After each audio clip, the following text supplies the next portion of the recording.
Pronto, vamos lá ver se agora dá certo, pessoal. Vamos ver se eu consigo encontrar aqui o Dr. Luiz Roberto. Olá, vamos lá. Obrigado aí pela entrada do Caio, do Sag Guimarães, da Amanda, da Letícia. Estamos aí com algumas pessoas entrando. Ok. Valeu, Caio. Dr. Luiz Roberto entrando. A gente vai falar hoje, pessoal, sobre saúde digital, que é um assunto que as pessoas confundem saúde digital com telemedicina, e não é. Grande Reginaldo Vilar entrando aí para nos honrar. Saúde digital, conforme vocês vão já ouvir aí do Dr. Luiz Roberto, é algo bem maior do que telemedicina. Dr. Luiz Roberto, que vai nos brindar com a sua participação, ele é médico graduado pela Faculdade de Medicina da Universidade Federal do Ceará, especialista em cirurgia de cabeça e pescoço, com residência no Instituto Nacional do Câncer, INCA, Rio de Janeiro. É uma das maiores entidades preparatórias para o câncer do mundo, certo? Especialista em educação para as profissões de saúde, área de conhecimento multidisciplinar pela Universidade Federal do Ceará e especialista em informática pela saúde, pela Unifesp em 2019. Mestre e doutor em medicina pela Universidade Federal Fluminense e pela Universidade Estadual Paulista. Professor associado 4 do Departamento de Cirurgia da UFC. Coordenador do Núcleo de Tecnologia e Educação à Distância em Saúde da Faculdade de Medicina da UFC. E coordena ainda o Núcleo Técnico-Científico do Programa Nacional de Telesaúde do Brasil, de redes da Universidade Aberta do SUS, do Ministério da Saúde no Ceará. E é ainda editor-chefe da Revista de Saúde Digital e Tecnologias Educacionais, RESDIT. Ok? Então a gente está com o Papa Nacional da Telemedicina. Vou convidá-lo para entrar agora conosco. Ok? Vamos convidá-lo aqui para entrar conosco.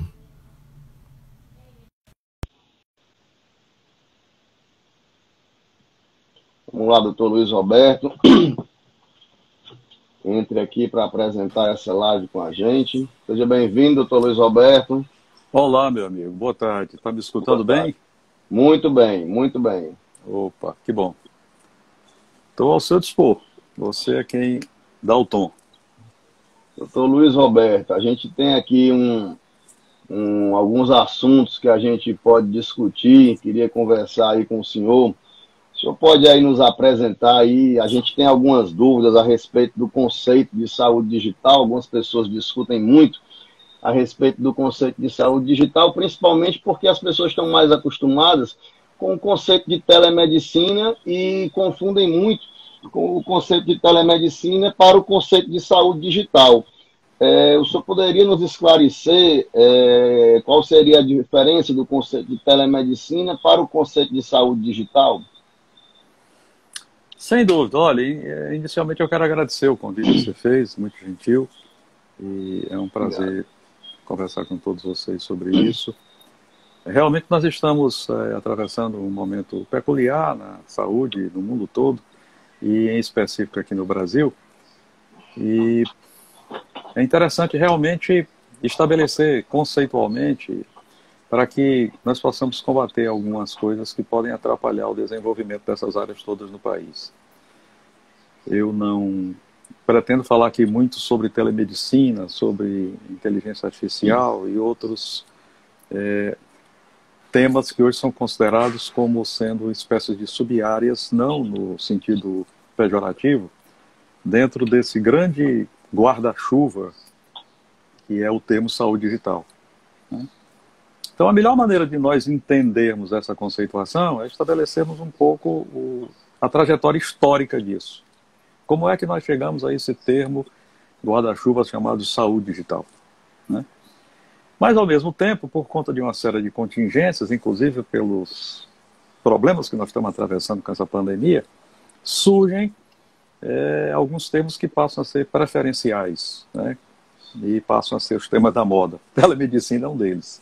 Como se telemedicina fosse alguma coisa diferenciada fora da saúde digital, ou como se nós pudéssemos pensar em telemedicina sem precisar das outras áreas que estão dentro da saúde digital, né?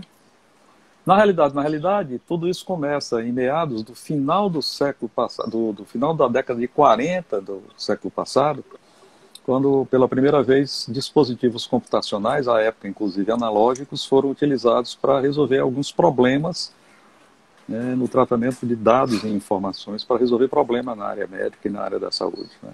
São os chamados TEDx? Não, isso já foi depois, né? Na época nem esses termos existiam ainda, porque isso era tudo muito incipiente. Só que na época, todo o esforço de construção desses dispositivos, por conta de coincidir com aquele período da Segunda Guerra Mundial, esse esforço ficou muito reduzido a tratar e apoiar o esforço de guerra, né? E claro que tudo isso considerado algo que deveria ser mantido sob muito sigilo. E nós passamos praticamente todo o restante da década de 40 e pelo menos a metade da década seguinte, ainda sem termos grande desenvolvimento disso na área da medicina, na área da saúde, de um modo geral. Até que veio a Guerra Fria, né, logo em seguida, e na década de 60, né, começou a ter o primeiro grande desenvolvimento disso. Coincidentemente, é exatamente nessa década que surge a denominação de informática médica e informática em saúde. Durante todo o final da década de 40 e durante a década de 50, a palavra informática não existia. Uhum. Ao que tudo indica, ela surgiu na Rússia, num instituto de estudos de ciência da informação e não de ciência da computação. Uhum. Mas foi na Europa, e principalmente a partir da França, com o termo informatique médicale, né, que passou-se a pensar muito em informática médica, e esse termo começou a se disseminar. E a palavra informática ficou muito ligada à ideia de automatizar o tratamento das informações. Há muito livro bem simples que diz que informática é uma palavra que vem dos termos informação e automática, né? Então, automatizar a informação, automatizar o tratamento dos dados para produzir informação significativa, depois conhecimento e chegar à sabedoria, passou a ser uma coisa que todo mundo queria, porque o cérebro humano tem algumas limitações, né? Muito bem. Mas isso trouxe ao mesmo tempo, tá certo, uma série de denominações que perduraram, né, até pouco tempo atrás, e foram surgindo sucessivamente, né? Depois de computação médica, computação informática, informática médica, informática em saúde, informática em veterinária, informática em odontologia, informática em enfermagem, etc. e tudo. Tudo isso foram termos que foram crescendo. É nessa época que também a gente vê o surgimento de alguns dispositivos, como por exemplo, de algumas soluções, como por exemplo o aparecimento do nosso conhecido e-mail, né? Uhum. Surgiu já. Depois veio o surgimento da internet, né, da Segunda Guerra Mundial, criada a ARPANET. Aquela briga entre as universidades, que os Exato. Estados Unidos ganhou da Rússia, né? Pronto, justamente exatamente. porque ele incentivava que as universidades entrassem junto umas com as outras, enquanto a Rússia era aquela coisa fechada, terminou perdendo a... Né? Isso. E a Guerra Fria trouxe um impulso muito grande para isso, porque eles ficavam muito preocupados. Você sabe que o desenvolvimento da ciência astronáutica, né, de repente a Rússia conseguiu dar um passo à frente e ficou todo mundo morrendo de medo disso. Sim. E, bom, a ideia o que era? Era que pudesse ser estabelecido um sistema em que, se houvesse um ataque nuclear e destruísse um centro de comando, os outros centros de comando não ficariam inutilizados e a comunicação poderia continuar a existir, e a melhor coisa que podia acontecer era você ter computadores conversando em si e descentralizados, que se um lado acabasse, o outro lado poderia assumir o controle e manter a comunicação funcionando, né? Bom, mas aí isso, sem dúvida, extrapolou para a área da saúde, porque começou a se perceber que tratar as informações na área da saúde utilizando esses recursos traria, como trazem até hoje, uma série de vantagens muito grandes, né? O termo tecnologias da informação e das comunicações, então, se confirmou, se afirmou, e muita gente ainda hoje usa essa tradição de falar das TICs. Mas hoje o mais importante é a gente considerar que é importante lembrar a denominação tecnologia digital da informação e das comunicações. Porque nessas tecnologias, o elemento disruptivo, fundamentalmente importante, são as coisas ligadas ao digital. Né? Schumpeter. Exatamente, porque é exatamente o elemento digital, o fato de você utilizar a linguagem digital, o fato de você ter criado finalmente uma linguagem ou uma maneira de representar toda e qualquer informação, todo e qualquer tipo de informação ou combinação de informações, e ao mesmo tempo prover um suporte universal para isso, né, que traz a possibilidade de você ter toda a disrupção que nós estamos tendo hoje na sociedade, a ponto de ela se tornar uma sociedade digital sem termos como reduzir ou retornar disso, né? Bom, essa grande quantidade de denominações que foi sendo criada, né, informática isso, informática aquilo, computação isso, computação aquilo, etc., criou dois grandes problemas, né? Primeiro, porque essa quantidade enorme de denominações cria um problema de barreira semântica, dificuldade das pessoas se entenderem. Cada um fica achando que a sua denominação é melhor, cada uma dessas denominações privilegia muito mais um núcleo de conhecimentos ou um segmento de conhecimentos e não privilegia o que é importante na base disso, que são os processos de criação do conhecimento, processos de criação da informação que seja útil, né, da informação que seja significativa. E esse é um processo de inteligência. Portanto, não é você dizer que o importante é a informática médica, quando na realidade você está destacando só o elemento do conhecimento existente na área médica. E todos os conhecimentos são importantes, né? A convergência desses conhecimentos é que é importante, né? Bom, é claro que ao lado disso, essa divergência, essa barreira semântica, com essa quantidade enorme de denominações, cria também um processo de tribalismo. Cada tribuzinha achando que o seu... Por exemplo, no Brasil, a gente tem hoje uma dificuldade muito grande em diversas situações onde a saúde digital pode ser muito útil, porque nós não evoluímos ainda ao ponto de termos uma sustentação jurídica para muitas das coisas que estão dentro da área da saúde digital. E ela é absolutamente importante, né? Então, encontrar uma pessoa jovem como você, que está interessado, né, no direito ligado à saúde, é algo muito bom, porque isso é fundamental para que a sustentabilidade da saúde digital possa ocorrer. Sem sustentabilidade jurídica, sem uma base jurídica de atuação, fica complicado para que todos nós possamos evoluir de uma forma benéfica para a sociedade como um todo, né? Daí porque hoje a palavra-chave para tudo isso é nós pensarmos na convergência. E embora existam diversas conceituações sobre saúde digital, para depois nós chegarmos às suas sub-áreas, né?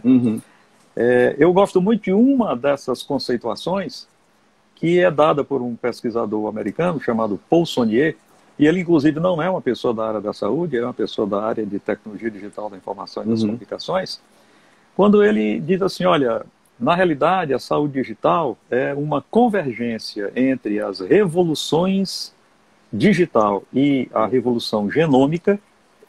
E veja bem, essas duas revoluções convergindo com a saúde, mas também com os cuidados com a saúde, com a vida e com a sociedade. Porque quando você diz que a sociedade participa disso, você cria, obviamente, a necessidade de que a responsabilidade pela saúde digital seja uma responsabilidade da sociedade por inteiro, e não uma responsabilidade apenas de um pequeno grupo de pessoas ou de um pequeno grupo, de uma tribuzinho de pessoas, seja da área da ciência da computação, ou da área da saúde, ou da enfermagem, não. É responsabilidade da saúde, da sociedade como um todo, né? E por isso mesmo, hoje, a saúde digital, ela deve ser encarada como uma tecnociência. Nos anos 50, ela ficou muito ligada às áreas das tecnologias da computação, às engenharias, né? Tanto é que os trabalhos iniciais todos apareceram em revistas da área de tecnologia. Mas hoje não. Hoje a gente tem que considerar a saúde digital como uma tecnociência, com uma característica. Ela é uma tecnociência multi, inter, intra e transdisciplinar, né? Então você precisa de conhecimentos de todas as áreas, de diversas áreas, não só das áreas biológicas, mas das áreas da computação, da ciência, da informação, das chamadas tecnologias operacionais, porque tecnologia digitais da informação e das comunicações sem logística, sem planejamento estratégico, sem governança, não vai funcionar. Então, essas pessoas têm que ter uma capacidade de trabalhar e conversar. Todas elas produzem informações e consomem informações. E o foco disso tudo tem que ser sempre lembrado que é o paciente, né? Então, essa tecnociência hoje, ela é independente, ela se nutre dos conhecimentos de diversas áreas, e a partir disso aí é que a gente tem que começar a trabalhar para que a convergência dessas áreas seja a tônica do progresso que está acontecendo todo santo dia. Em 26 de maio de 2018, depois de diversas tentativas, estudos, etc., a Organização Mundial de Saúde, então, sugeriu, vai fazer 2 anos agora, que todas essas denominações, para ajudar a vencer a barreira semântica e o problema do tribalismo, né, elas fossem unificadas diante de um termo guarda-chuva, que é saúde digital. Tinham havido outras... E-saúde, né? Exatamente. E-saúde, né? Pois é, o e-saúde foi uma denominação que foi também proposta aí por volta dos anos 80, que também não pegou. E ela não é uma boa denominação, porque quando você diz e-saúde, você está falando em saúde eletrônica. E está chamando a atenção para o lado eletrônico e chamando a atenção para o lado puramente tecnológico, né? Criando um novo tribalismo, disfarçado, porque o importante não é o lado eletrônico em si. Ele é fundamental, é indispensável, mas o importante é você utilizar os recursos eletrônicos, computacionais, informacionais, para poder manusear, manipular, tratar as informações e disponibilizar essas informações para você beneficiar a melhor qualidade da atenção à saúde. Tá certo? Então, a saúde digital, antes da saúde digital e entre o e-saúde e a saúde digital, surgiu também uma denominação chamada informática biomédica, que durante muito tempo foi considerada como sendo a melhor denominação que podia existir, porque ela era uma denominação que não se pendia nem para o lado tecnológico, nem para o lado do domínio de conhecimentos específicos, né? Mas a Organização Mundial de Saúde achou que o ideal era que realmente o termo saúde digital fosse o termo a ser preconizado em nível global. E hoje há uma tendência. Agora, surgiram muitas sociedades no mundo com denominações de informática médica, Sociedade Internacional de Informática em Saúde, etc., Associação Americana de Informática Médica e tal, e por uma questão de tradicionalismo, você sabe que a tradição é uma coisa muito forte na área da saúde, da medicina, entretanto, é tradição. Eu digo que a tradição na área da medicina cria, inclusive, alguns mitos, como é o mito do presencial. O mito do presencial está na raiz da discussão de telemedicina, né? Só serve se for presencial. Bom. E, na verdade, o que a gente precisa entender é que é responsabilidade de todos nós, da sociedade como um todo, pensarmos na saúde digital. E pensarmos na saúde digital de tal forma que as pessoas sejam devidamente formadas, desenvolvendo espírito crítico, consciência crítica, para também desenvolver consciência ética para o uso dessas tecnologias. Por quê? Porque toda e qualquer tecnologia, meu caro professor Francisco, só pode ser bem avaliada à luz da filosofia moral, portanto da ética. Né? E se nós não tivermos a reflexão crítica, nós não vamos passar de meros apertadores de botão. E o médico, quando ele está usando algum dispositivo para fazer isso, ele precisa ter essa noção de ter o espírito crítico e a consciência ética do que ele está fazendo. Por quê? Porque essas tecnologias, elas são tão disruptivas que se elas não forem utilizadas adequadamente, elas podem causar muito mal. O que a gente vê muito é assim, as coisas que dão certo, elas são mostradas à saciedade. E as coisas que dão errado, a gente tem que procurar, que elas são quase não mencionadas, escondidas, ninguém fala, e a gente tem que saber onde vai procurar, para de repente dizer, está aqui, olha, está aqui uma coisa que não deu certo. E por que é importante procurar o que não dá certo com o uso dessas tecnologias? Porque a partir da gente perceber o que não dá certo, que a gente vai conseguir correr para poder fazer que aquilo dê correto. Né? Uhum. Então, não há caminho melhor para a gente conseguir o melhor resultado, os melhores resultados para a saúde digital, conceituada como uma tecnociência que é multi, intra e transdisciplinar, do que educar para trabalhar com saúde digital. Essa educação, inclusive, deveria começar nos cursos de graduação, que é uma das grandes falhas, eu vou falar um pouco mais à frente sobre isso. Mas qual é o contexto em que a saúde digital se depara no mundo de hoje? Né? A saúde digital está enfrentando dificuldades por causa de um contexto muito específico do mundo atual, que é o chamado mundo VUCA. Não sei se você já tinha ouvido essa expressão. Os americanos falam muito do mundo VICA, né? Por causa de uma palavra que para eles tem uma outra inicial. Esse mundo VUCA é o nosso mundo volátil, incerto, complexo e ambíguo. Né? E esse mundo VUCA, ele está associado ao fenômeno da transformação digital. Então você imagine o que é nós termos que trabalhar com tecnologias extremamente disruptivas e potentes, num contexto que é extremamente ligado à volatilidade, à incerteza, à complexidade e à ambiguidade. Tudo está sempre mudando e mudando rapidamente, com muita velocidade, e a cada instante, daqui a pouco pode ser completamente diferente do que era ontem. E mais ainda, numa situação em que você passa por um constante e progressivo processo de transformação digital, e a importância disso é porque essa transformação digital causa constantemente mudança nas regras de negócio.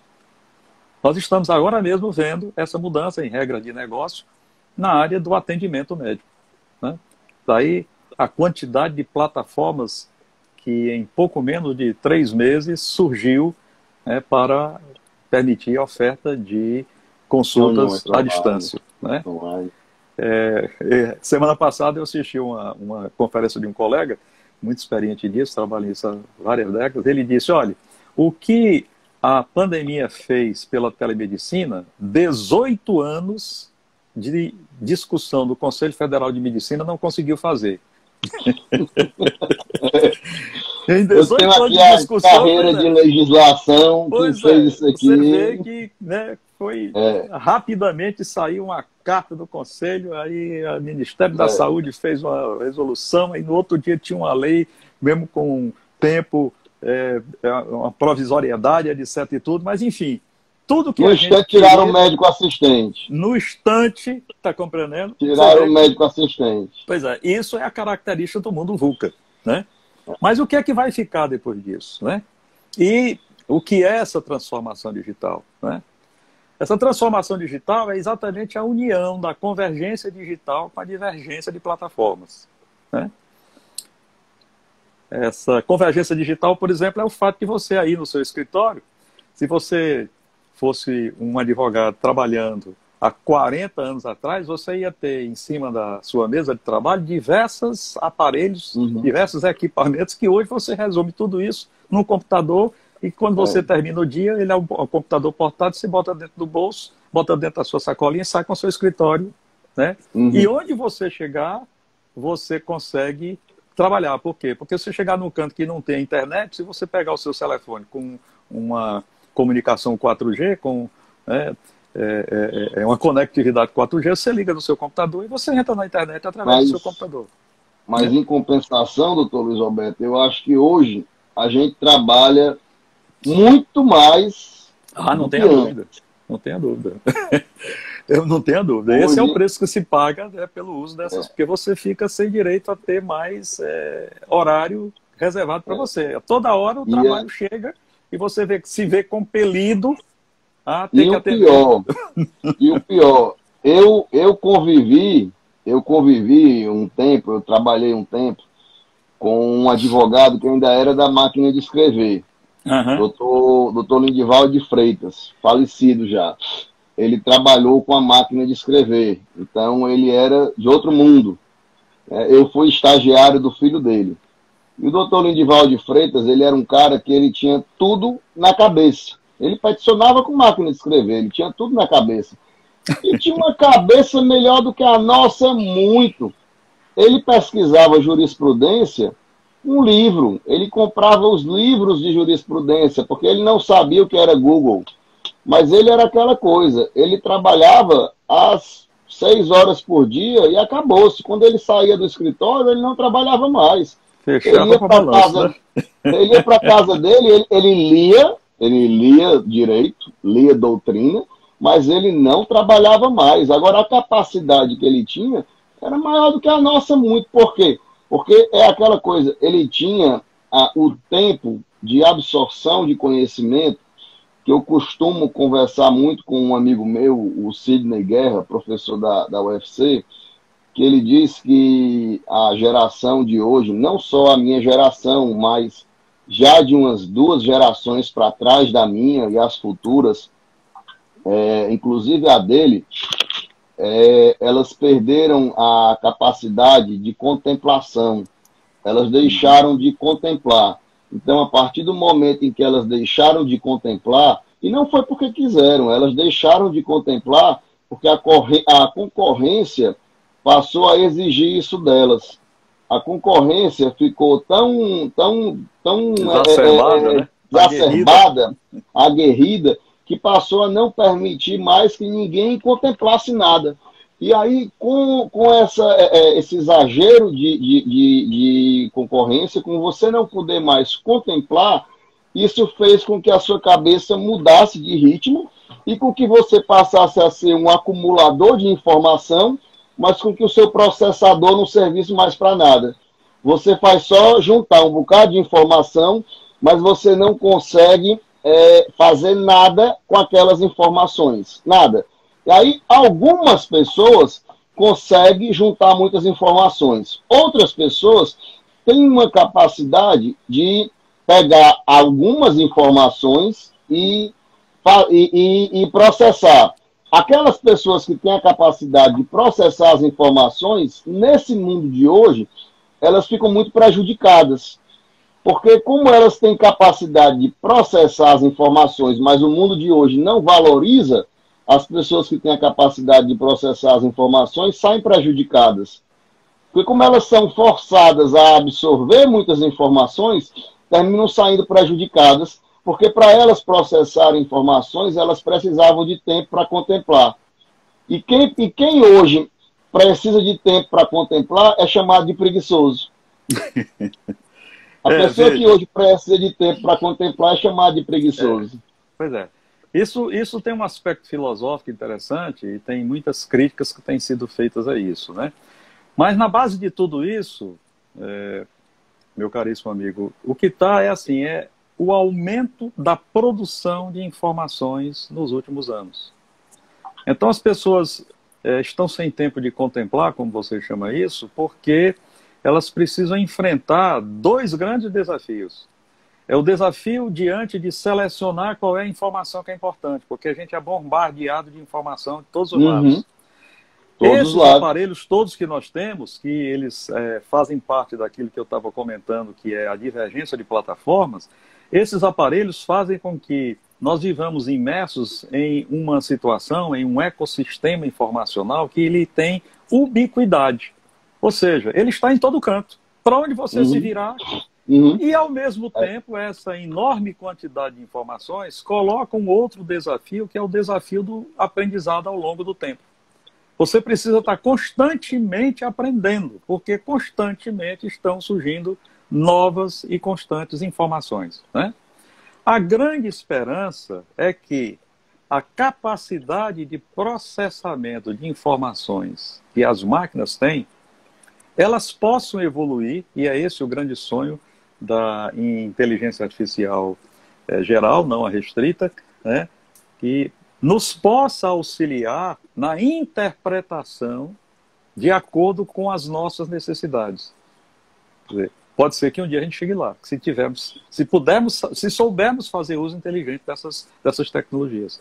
Porque na realidade, essas tecnologias elas são apenas próteses. Por quê? Essa dificuldade que nós temos de contemplar, como você bem colocou, ela é uma dificuldade natural da limitação do cérebro humano de conter muitas informações ao mesmo tempo. Nós temos uma memória de curto prazo, uma memória de longo prazo, que a memória de curto prazo, ela se livra da informação porque ela logo enche.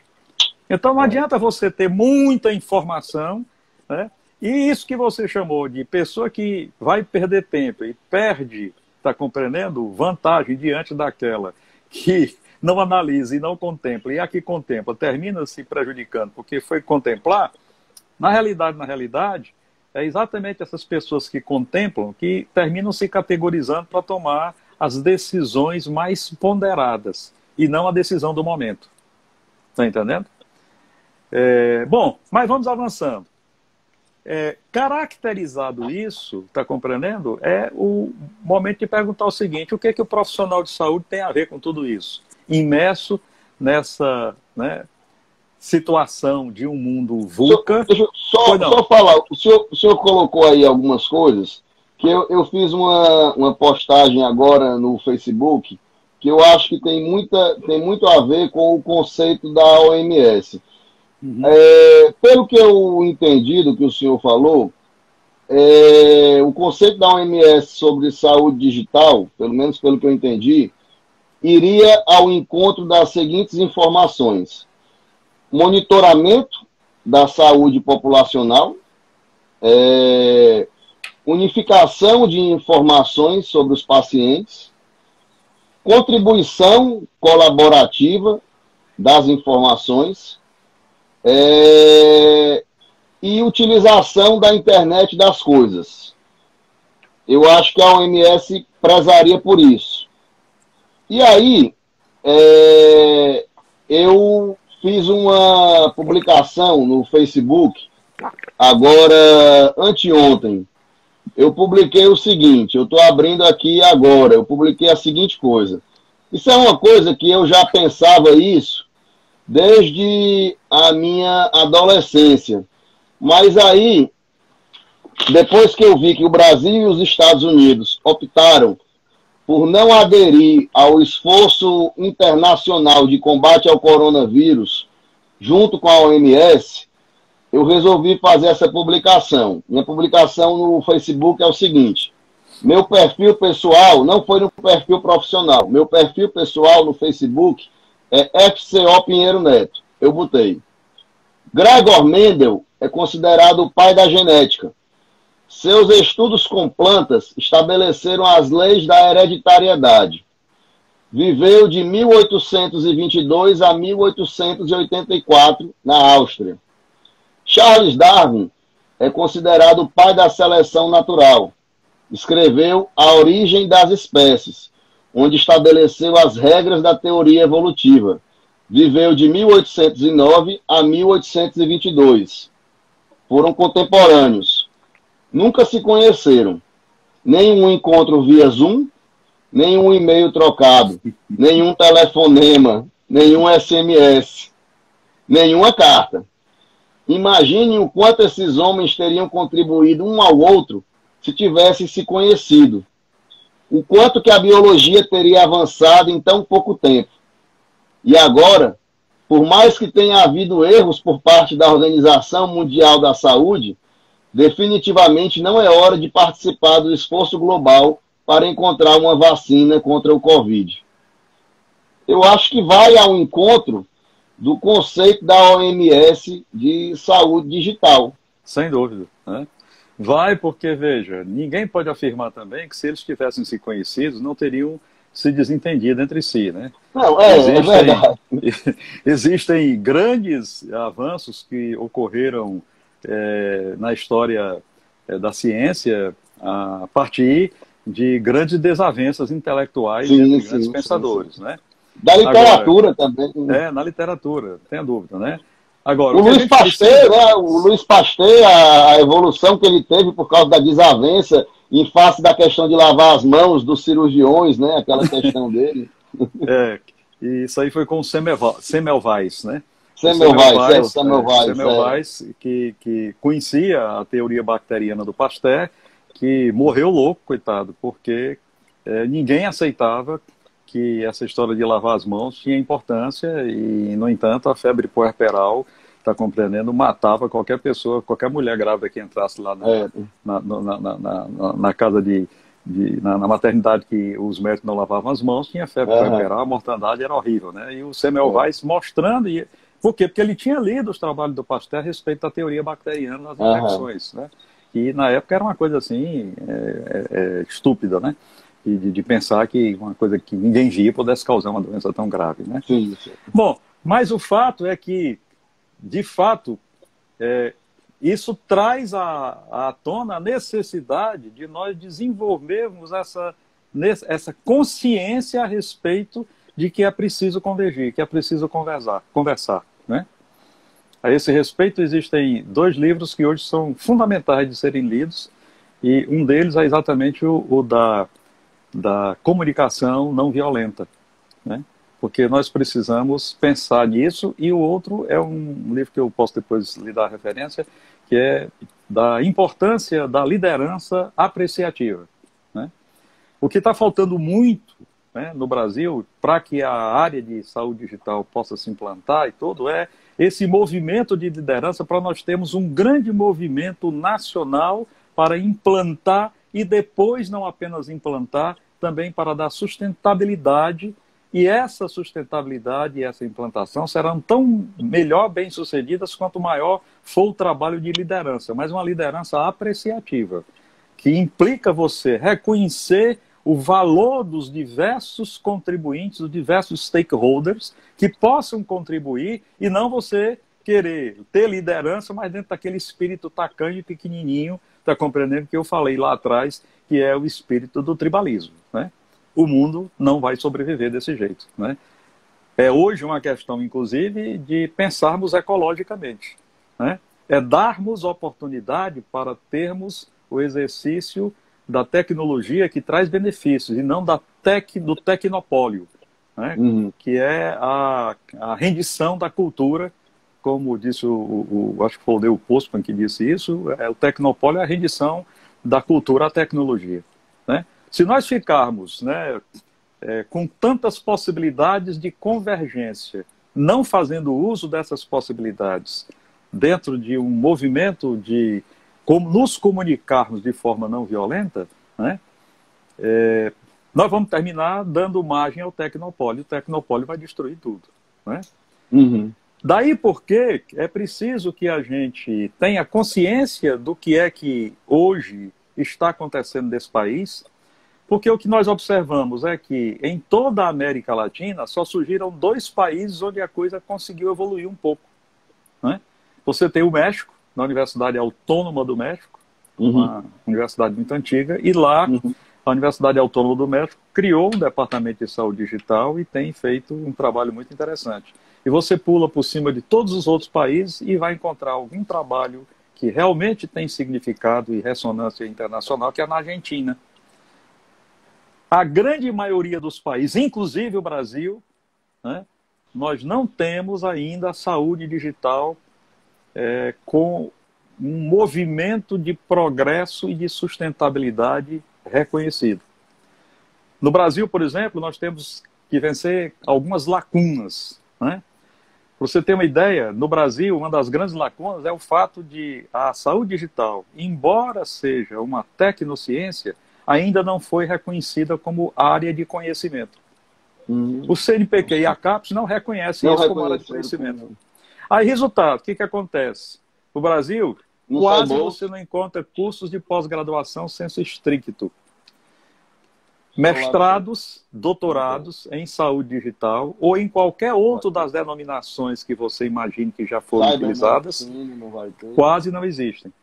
Você tem ideia de quanto... Agora vamos sair da pós-graduação sensu stricto, vamos para sensu lato. Você tem ideia de quantos cursos de especialização em informática em saúde ou informática médica existem no país? Inúmeros. Rapaz, tem aproximadamente uns 6, dos quais um deles parece que está parado, porque foi colocado para funcionar, aprovado, etc., e não conseguiu fazer turma, não conseguiu constituir uma turma. Né? Foi mesmo. Então, veja, nós não temos oportunidade de formação de profissionais para trabalhar na área de informática em saúde. E uma das coisas fundamentais para a saúde digital... Será que é porque não conhecem o que é? Pensam só que... Rapaz, é porque não há estímulo, né? É a falta de estímulo associada a isso que você falou, que é o desconhecimento. Então, se você não aprova, a área de conhecimento, não há estímulo para a criação de curso de pós-graduação, sensu lato e sensu stricto, mas principalmente sensu stricto. Se não apoia o sensu stricto, não tem pesquisa. Se não tem pesquisa, não atrai nada, está compreendendo, de investimento do capital estrangeiro, porque não tem pesquisa. O mercado de saúde digital do exterior é o mercado que antes da Covid, agora deve ter caído bastante, ninguém sabe nem para quanto, mas era o mercado que orçava em torno de aproximadamente 3 trilhões de dólares e com um crescimento de cerca de quase 17% a 20% ao ano. Tudo isso no exterior. No Brasil, não tinha nada. No Brasil, inclusive, você encontra gente que ainda hoje se apega a uma ideia tacanha, triste, que é a ideia de que mercado e academia são coisas incompatíveis. Que o mercado e a academia não devem se juntar para trabalhar. Quando eu digo que isso aí é a famosa lógica da perversidade.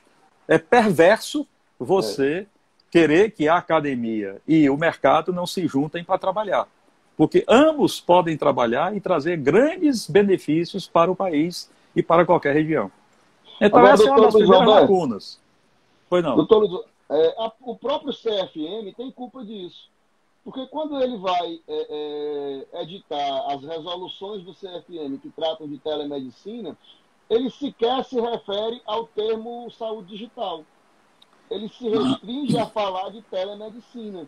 Então, as pessoas sequer sabem o que significa saúde digital. Quando eu mandei fazer o nosso post para a gente tratar da nossa live, que a gente agora está realizando, a pessoa que cuida das redes sociais do nosso escritório me perguntou: cara, o que é saúde digital? Tu não vai colocar telemedicina? Eu já imaginava.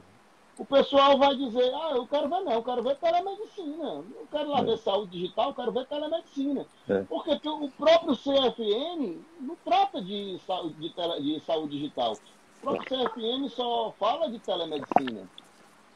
Mas isso está mudando e realmente você tem razão nessa crítica. O Conselho Federal de Medicina e os conselhos regionais de medicina, de uma forma geral, eles são realmente muito conservadores, está compreendendo? Aqui, ó, a Mirislene, que está nos assistindo, disse aqui, ó, infelizmente foi com a pandemia que o Brasil teve que reconhecer a importância da EAD, saúde digital, telesaúde.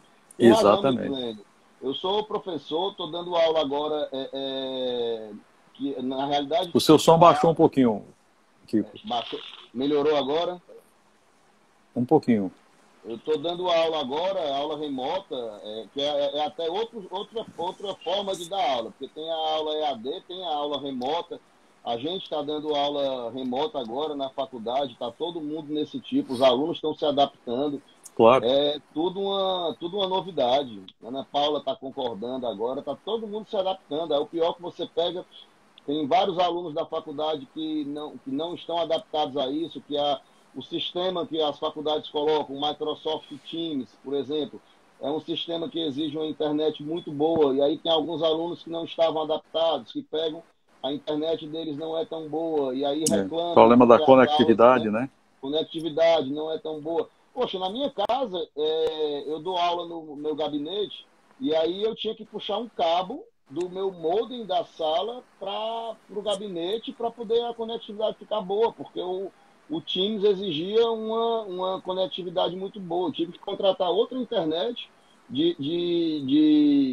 internet que é, como é que é? A internet que é melhor, não é a cabo? Que é a outra que é digital, que é outro, sem ser da Claro, que é aquelas outras melhores, como é o nome? Que é essas outras internets mais rápidas, que o sinal não cai. Agora eu esqueci como é o nome.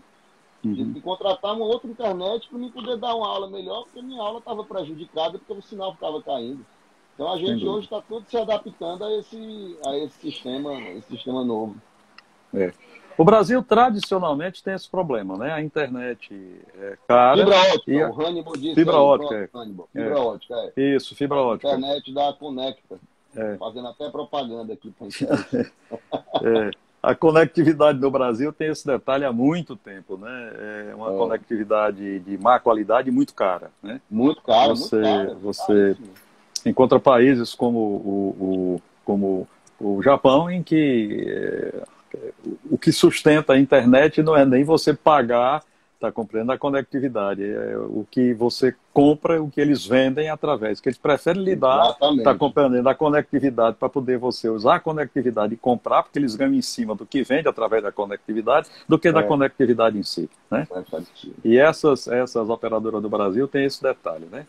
Mas veja, além dessa lacuna que eu mencionei, que a gente tem de não reconhecimento da área, né, da saúde digital como área de conhecimento no Brasil, trazendo esses problemas, né, que atrapalham melhorar a oferta de curso de especialização, de pós-graduação, principalmente senso estricto, né? Você tem também uma outra lacuna, que é essa área chamada saúde digital não ser reconhecido como área de atuação do médico. Aliás, não é área de atuação de nenhuma das áreas da saúde, não é só do médico, não, né?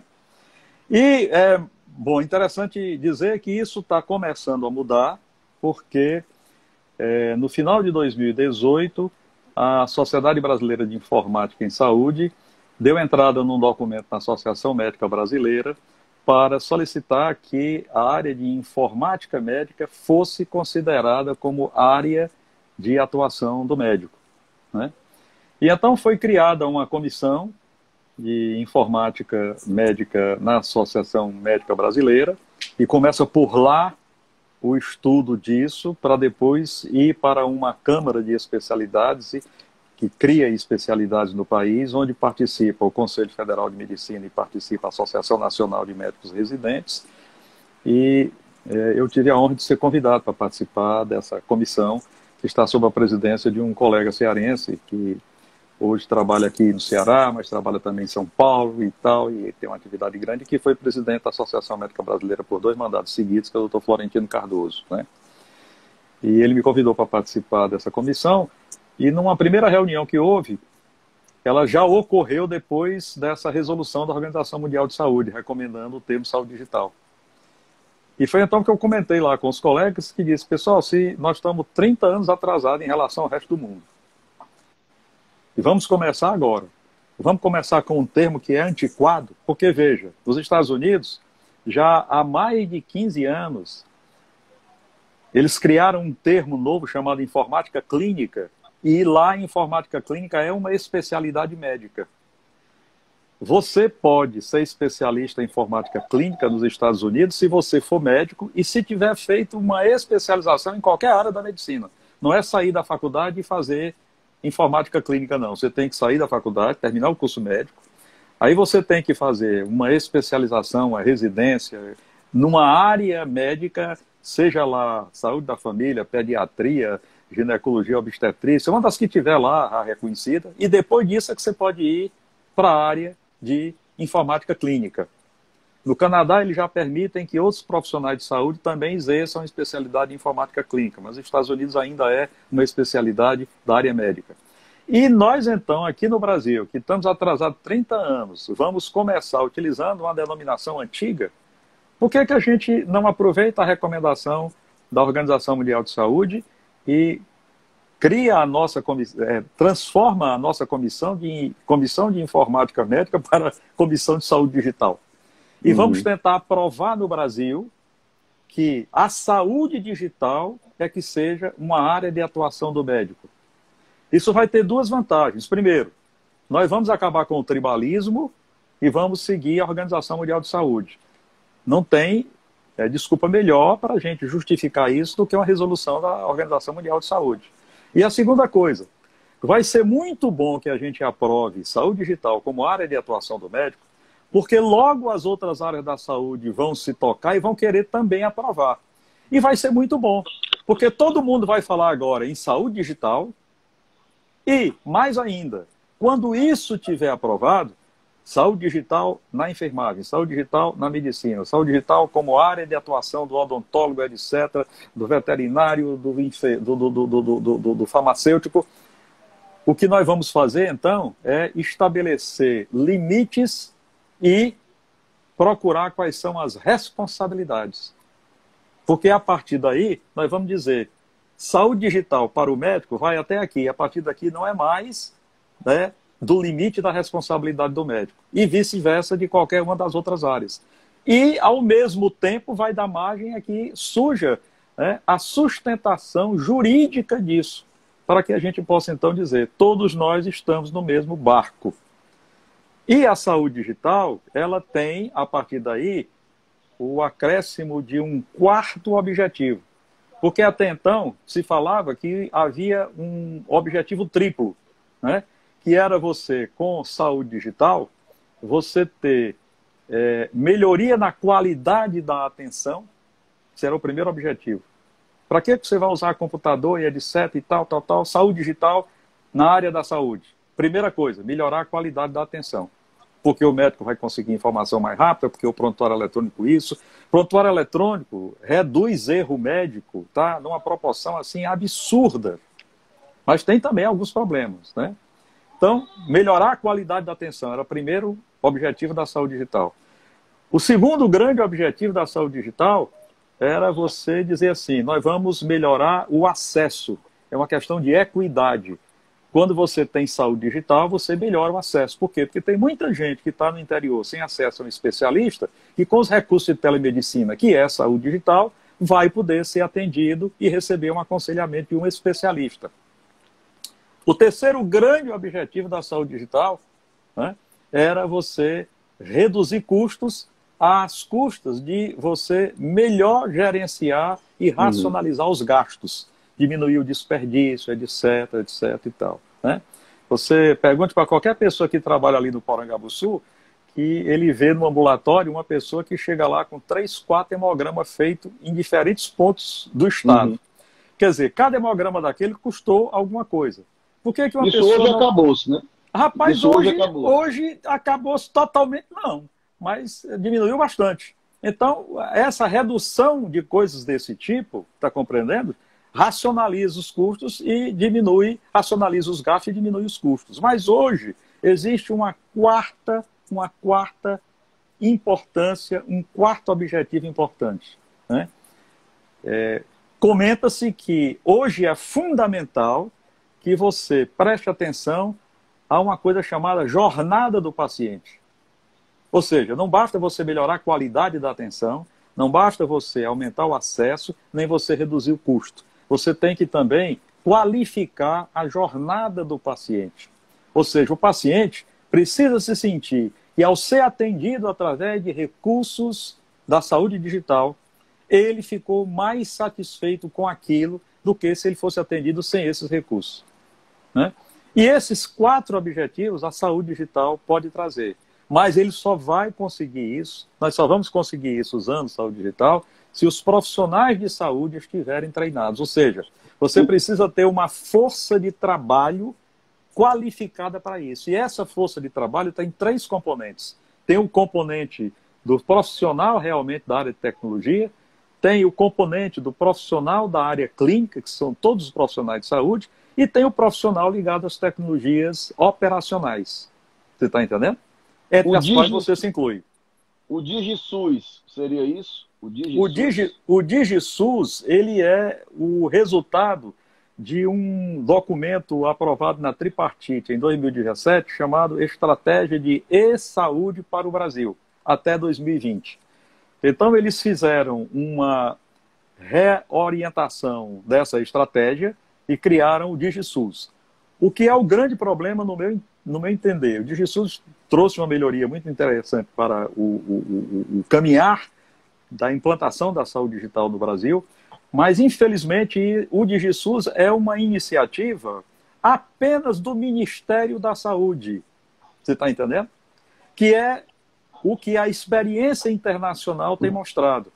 Se você vê a experiência de países como o Canadá, de países como a Austrália, do próprio Estados Unidos, sem mencionar os países onde isso começou, que foram nos países da Europa, né, a França, que eu já mencionei, Inglaterra, Espanha também, Portugal tem um trabalho muito interessante, e os países escandinavos ali, você percebe que a saúde digital, como uma tecnociência, ela se implanta e se consolida diariamente a partir da convergência, tá certo? Não apenas de um ministério, mas de diversos ministérios. E aí vem a terceira lacuna que tem no Brasil, que é a falta de interlocução do Ministério da Saúde de uma forma mais intensa com outros ministérios. Existe alguma interlocução, está compreendendo, com o Ministério da Ciência e Tecnologia e Inovação, através da Rede Universitária de Telemedicina, que é um trabalho fantástico, mas não existe muita interlocução com o Ministério da Educação.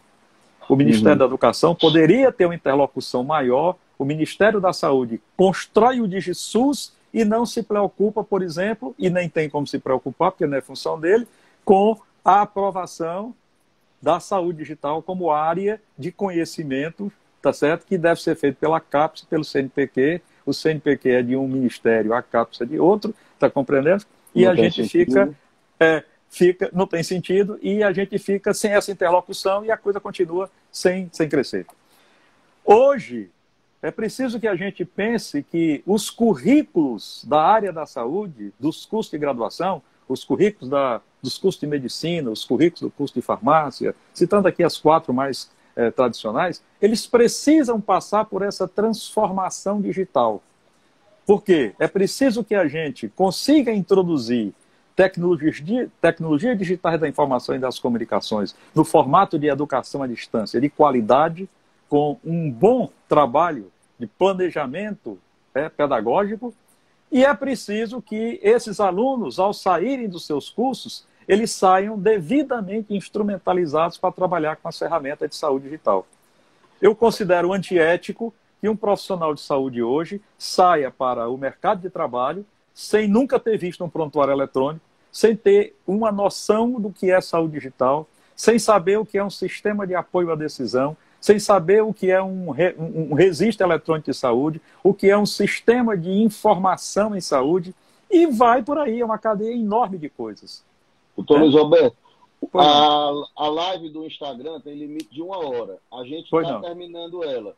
Sim. Eu vou terminar e a gente começa outra. Aí todo mundo entra. Eu vou terminar agora e a gente começa outra. Viu, pessoal? Vou terminar e todo mundo entra de novo. A gente começa outra. Só um instantinho. Vou terminar agora e a gente começa outra. Combinado.